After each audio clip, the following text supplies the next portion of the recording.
May we request Commissioner Ernesto Ferdinand P. Maceda Jr. to read the proclamation certificate of Senator-elect Vicente Castelo Soto III.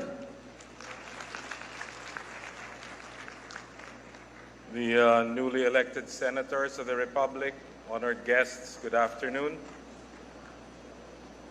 We, the chairman and the commissioners of the Commission on Elections, sitting en banc as the National Board of Canvassers of the May 12, 2025 national and local elections, do hereby proclaim Vicente Castelo Soto III as senator-elect to serve for a term of 6 years ending on June 30, 2031 in accordance with Section 4, Article 6 of the Constitution of the Republic of the Philippines.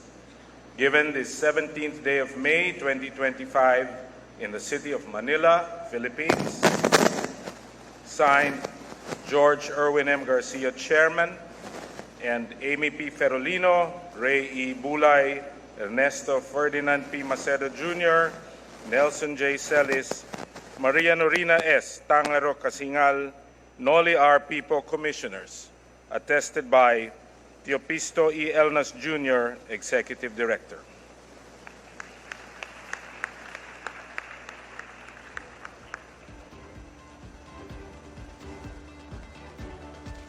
Si Tito Soto po o Vicente Castelo Soto III ay unang nakilala bilang TV host at singer.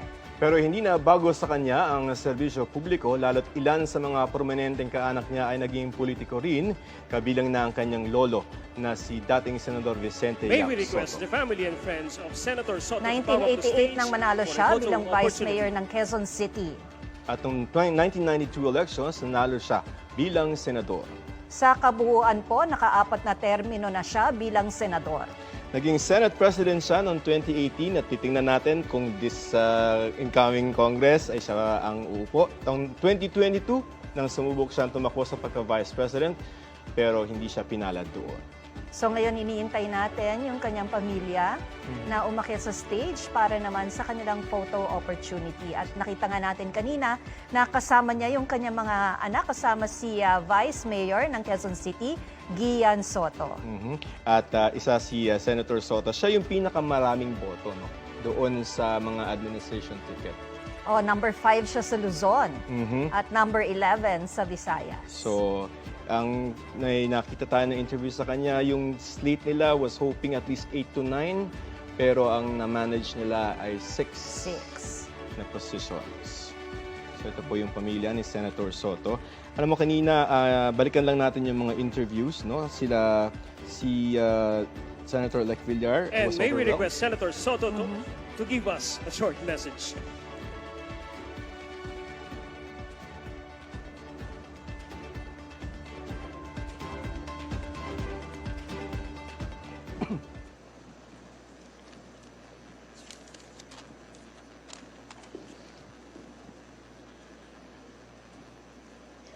The chairman and the commissioners of the Commission on Elections at sa makapangyarihang mamamayang Pilipino, ang pinakamahalaga at una sa lahat ay ang aking pagpapasalamat sa Panginoon Diyos. Lahat ng kapurihan at karangalan ay sa Kanya. I would like to thank all those who supported and helped me during this campaign. The Alyansa of the President, especially my family, and my beloved wife, Helen. Gagampanan ko ang tungkulin na inyong binigay sa akin sa abot ng aking makakaya. Makakaasa kayo na buong puso at kaisipan ko na kayo'y paglilingkuran. In the Philippine Senate, from 1916 to the present, I am privileged to be the first and presently the only senator who have been elected 5 terms or 5 times. In these terms, I have made legislations and principally authored 259 laws that improved and elevated the lives of the Filipinos. In this fifth term, I will exercise oversight on existing laws to ensure that it is properly implemented. I will make sure that the budget of the government is used correctly. And most of all, I will make certain to restore the good image, integrity, and independence of the institution.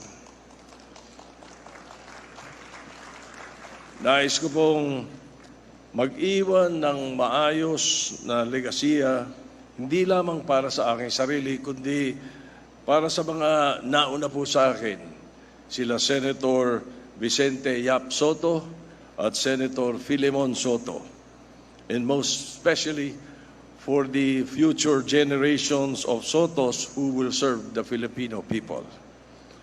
My utmost gratitude to the millions of Filipinos who have given me their trust and confidence, and most especially to the great architect of the universe, my God. Ang aking taus-pusong pasasalamat, mabuhay ang Pilipinas. Thank you very much, Senator Soto.